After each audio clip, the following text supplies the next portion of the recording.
Hello. Hello everybody! So today we are reviewing The Flash Season 5, Episode 12. What is the title? The title is Memorabilia. Yeah. See, this is what I have Ajishi for when I cannot say stuff.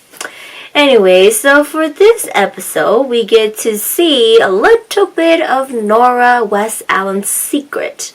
That more so getting into her memories. So from the last episode, more like Barry, he realized that in order to they thought. Yeah, they thought. They in order to stop Sakata is to wake up Grace. So, Sherlock was like, ooh, I got the perfect thing. So he got his machine transferred over from Earth 292 or something like that to their Earth. And so what that machine does, when you go to sleep, you can go into someone's sleep brain waves. As long as you share the same brain waves as them, you can go into there, and they're going to go wake up, Grace. Yeah. But the thing is it's like Inception. Yeah, but the thing is that you can see each other's memories and everything about their life. So this kind of trips Nora a little bit, because she's like, okay, I can't let my dad see my memories.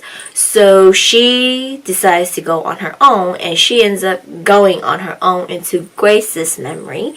And so when Barry and Iris found out, they need to save their daughter because the portal had closed down for her to bring Grace back.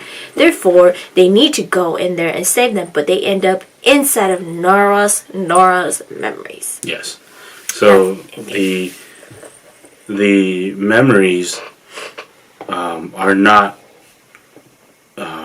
all the memories, but they're just specific memories that the person who you're going into cherishes the most, or kind of thinks about the most. And so it's like their most connected memory. And ironically, both of the memories of Grace and Nora's are both from when they were little, and from when they were in CCPD. So it made Barry and Iris think, when they went in, made them think that they were in Grace's memory, but then they shortly found out that they were in Nora's memories. Yeah. Then we get to see that inside the memory, the person's conscience can communicate with them just as how they can communicate with the person's conscience. Not only that, but if they feel any sort of threat, they have a certain person or a certain symbol that acts as their defense mechanism. So in Grace, her defense mechanism was Sakata. And it was her uncle Sakata at first. Then Nora's defense mechanism turned up to be Eobard Thawne's Reverse Flash, which was surprising to not us, but to Barry and Nora. It was surprising to them. So they start to realize they're both in different memories, and they kind of just need to connect their memories together, for Nora and Grace's memories together, so that they can go and get Grace and Nora out. So in Grace's memory, it's the same thing that happens in Nora's. Grace likes to keep a memory that she wants to keep good, which is not in reality. Right. And say for Nora, she wants there's a memory that she has, but she doesn't picture it that way, and she changes it. So both of the child, they have memories that they don't want to remember in a certain way, so it got changed when they're in there. Right, they bend reality. Yeah, it was bent. So in order to find the portal to escape, that's the memory they need to get into. Yes. So for Grace, her memory, she lives very happily with her uncle, and he had finished building the dollhouse. Yes. Which doesn't make sense, because the dollhouse looks identical to the house, which, when Grace was like, oh, we've been working on it, and it's like, if you're working on it, why does it look finished? That's where the hidden portal is. For Nora, hers is she's in the Flash Museum and Iris comes and Iris yells at her and say, why did she run off again? She needs to stop doing that. And Iris takes her Flash figure away from her. And the mother and daughter got into an argument. Little Nora and Iris got into an argument. But the true memory was Iris tells her that, she understands that Nora wants to go to the Flash Museum and she wants to see all these things, but wherever she goes, she needs to tell Iris because it hurts her mom's heart not knowing where she is, and her mom loves her. So we get to see that Iris loves Nora and is trying to protect Nora, but Nora looks at it as, you're just trying to take away my powers from me, and you don't want me to become like Dad and disappear. So she changed her memory into that, and that's where the portal was. Yes, but during those portals hidden there, they have their defense mechanism there blocking it so people can't get into that portal. Or like when they fear, their conscious fear, then their defense mechanism came out. So Grace was upset at Nora, and Grace was like, I'm not going with you. You are the people that caused all these things. You are the people that caused my parents to die. You metahumans, I hate you. So her Cicada came out and tried to fight Nora. And the thing is, when you're in this dream, you die in there, you die outside. Yeah. So Barry, they need to get over there. But because Nora is afraid of what Grace is doing, her defense mechanism came out in her memories, and Barry and Iris was in her memories. Well, it's ironic in the aspect of that you have the bad guy who wants to remember life as a good thing, and then you have the good guy who's remembering their life as a bad thing, and it's an ironic flip-flop of showing that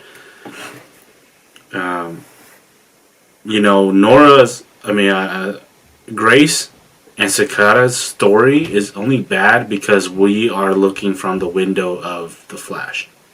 So that's the only reason why it's bad.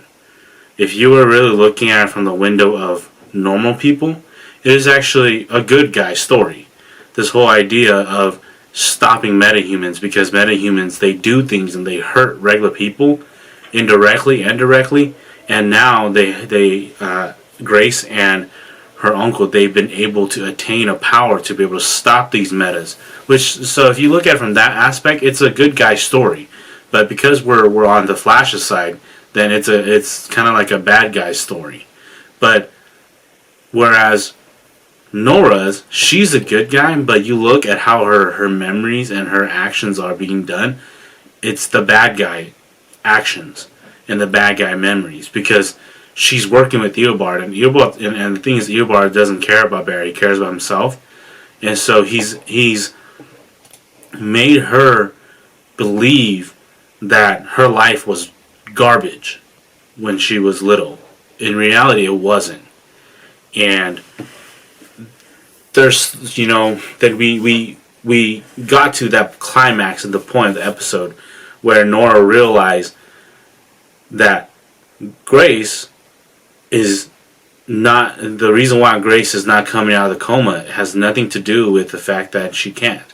It has everything to do with the fact that she won't. She is the dagger, and her uncle is the vessel to wield the dagger. So it doesn't matter. It's in a way like it doesn't matter if they wake her up or not, because she is Cicada, and her uncle is just the body of Cicada. So, whereas in Nora's like realizing that her mom isn't a bad person. Her mom only wanted to protect her from the evil people that her dad had to fight against, because they will do anything and everything to harm his family, to harm him. And so you kind of got like that flip-flop, and then it made them both realize, and it was kind of interesting to see how they did that in the episode. We did get to see that the cicada in Grace's mind was a girl. It was actually like a grown-up Grace. Yeah, so we're assuming it's a grown-up Grace. It could also be her mom. She's kind of like envisioning her mom as Cicada, but then we're kind of assuming it's her. And so after Nora and Barry and Iris, they all get out of the machine, the mind machine, they find out that Grace actually has a piece of the satellite in her head.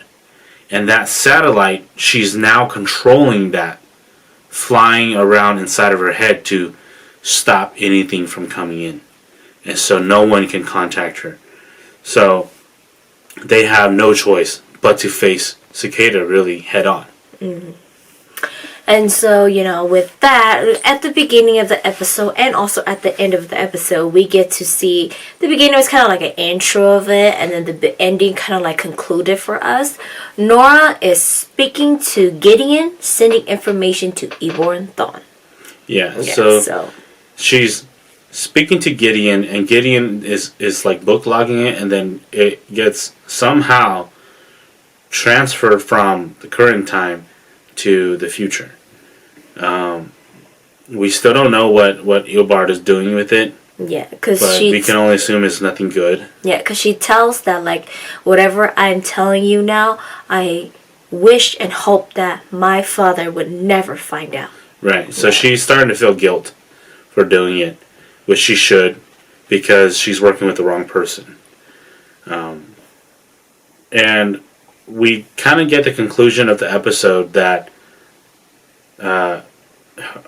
Harrison Wells, or Sherlock Wells, he had an ulterior motive behind the machine. It was truly never meant for Grace. Yeah, it was meant for Nora, and he wanted to test something out. So after all this mind stuff happened, he asked Barry, what was her defense mechanism? And Barry reluctantly told him that it was the reverse flash. So he was kind of like, okay.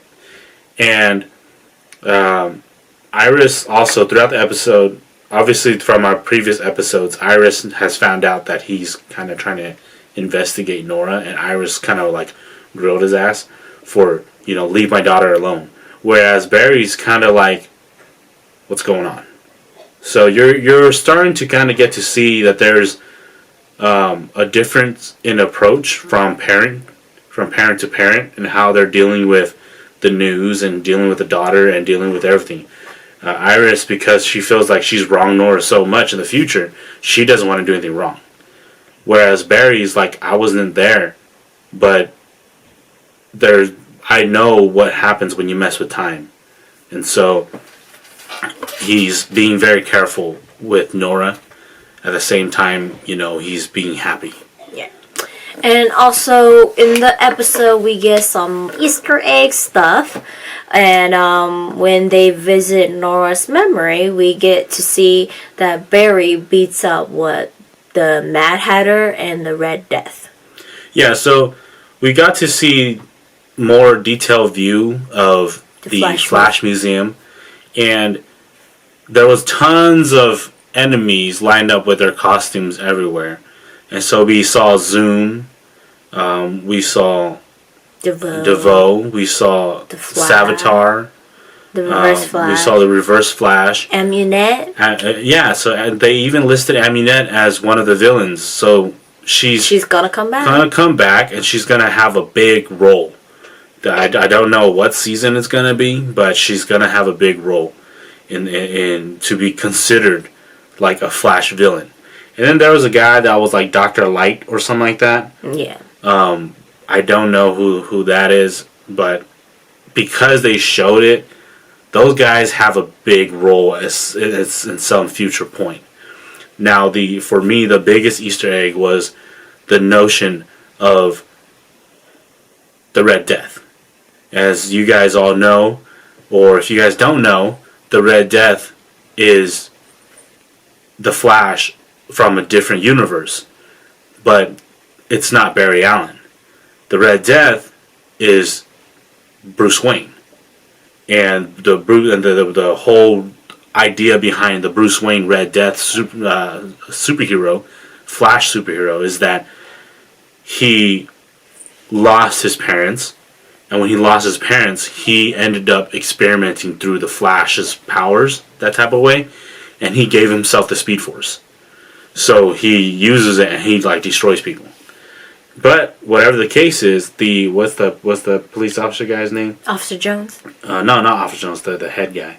Sing. Yeah, so Singh, he said that Cicada has killed more people than both Red Death. the Red Death And Mad Hatter. and was it Mad Hatter. Yeah, the Mad Hatter. So, but they're obviously going to change it.